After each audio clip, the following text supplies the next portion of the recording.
राजस्थान का जिक्र आते ही जहन में रेत के टीले आते हैं, है ना? बाड़मेर का वो इलाका जहां ये टीले सिर्फ रेत नहीं, कभी कभी बहुत गहरे अनसुलझे राज भी छुपाए रखते हैं। बिल्कुल। और आज हम ऐसे ही एक रहस्य की परतों को खोलने की कोशिश करेंगे। हाँ, हमारे पास कुछ दस्तावेज हैं जिनका शीर्षक है काला जादू का शिकार, बाड़मेर के जिन्न का राज।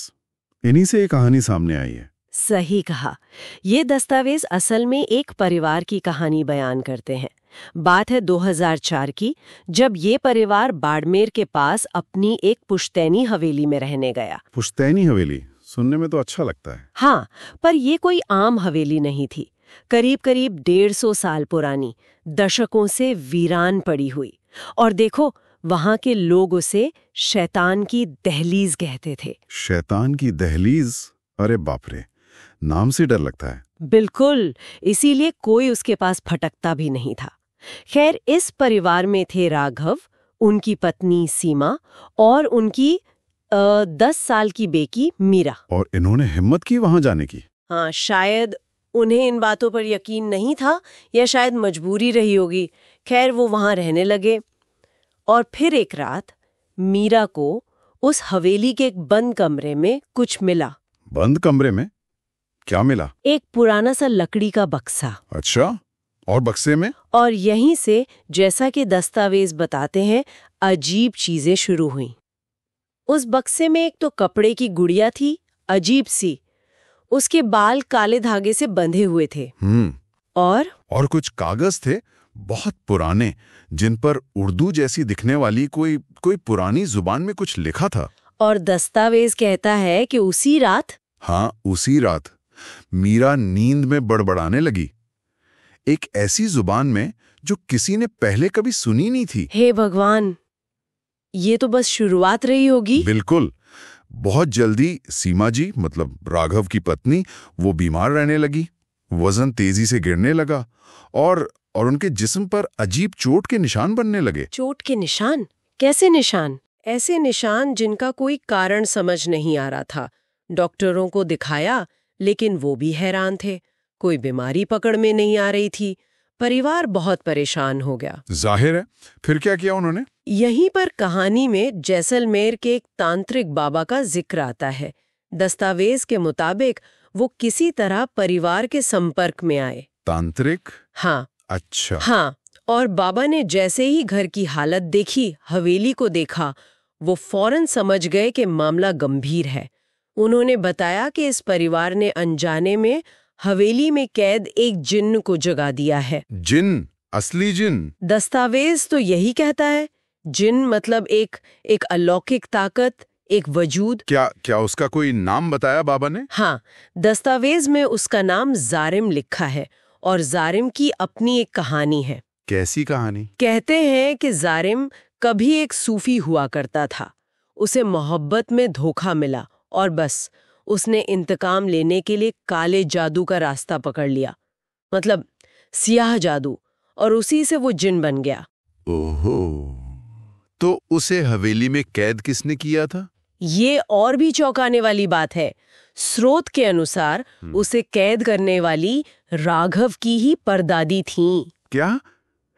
राघव की परदादी? हाँ, दस्तावेज में लिखा है कि उन पर भी सियाह जादू करने के इल्जाम लगते थे और उन्होंने ही जालिम की रूह को उस कपड़े की गुड़िया में, हाँ, उसी गुड़िया में कैद कर दिया था जो मीरा को मिली थी। मतलब ये तो पुश्तो मुराना मामला निकला।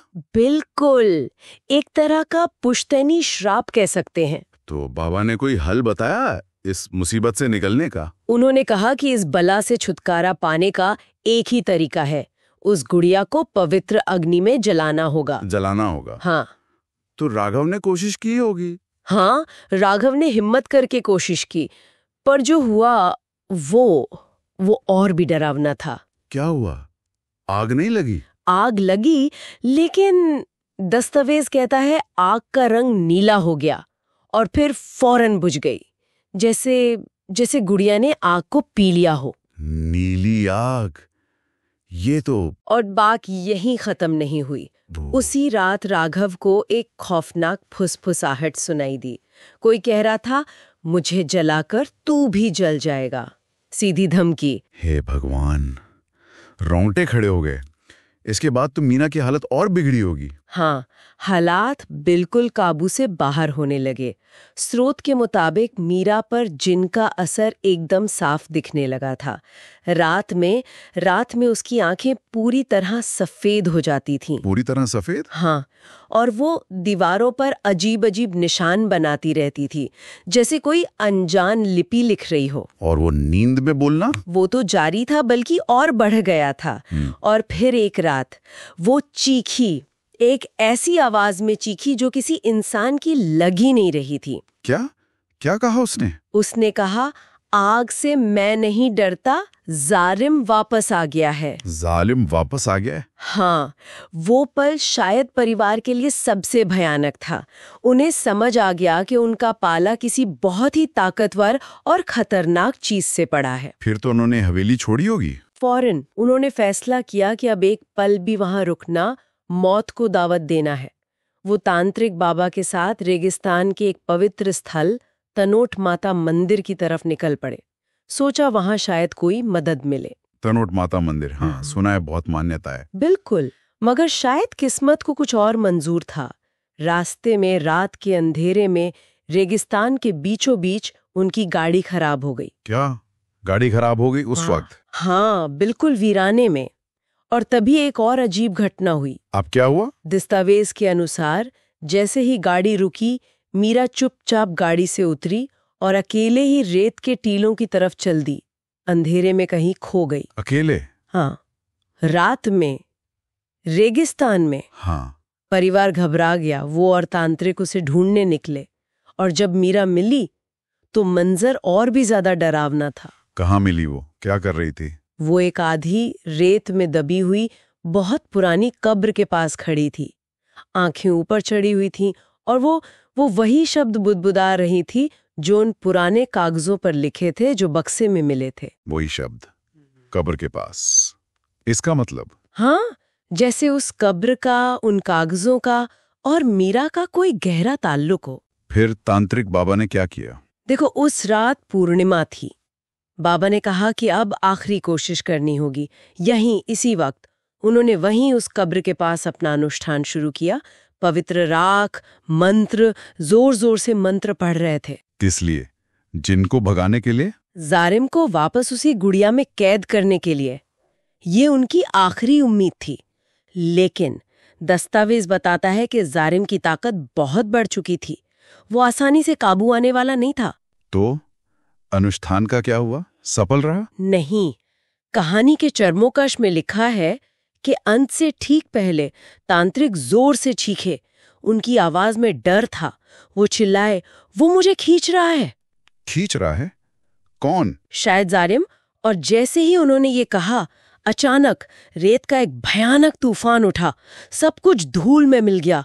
अंधेरा छा गया। और जब तूफान थमा, जब धूल बैठी, तो तांत्रिक बाबा वहां नहीं थे। क्या मतलब? कहाँ गए वो? गायब, बिल्कुल गायब, जैसे कभी थे ही नहीं।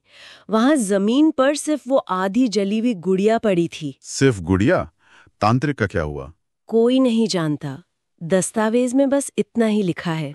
और राघव और उनका परिवार, मीरा? वो लोग जैसे तैसे वहां से अपनी जान बचाकर निकले और फिर कभी उस हवेली की तरफ मुड़कर भी नहीं देखा। जाहिर है, कौन देखता? दस्तावेज के आखिर में लिखा है कि वो हवेली आज भी वहीं खड़ी है, वीरान, आधी रेत में दबी हुई एक भूता साया बनकर। तो क्या अब वहां सब शांत है या? हाँ, पूरी तरह शांत तो नहीं कह सकते। स्रोत में स्थानीय किंवदंतियों का भी जिक्र है।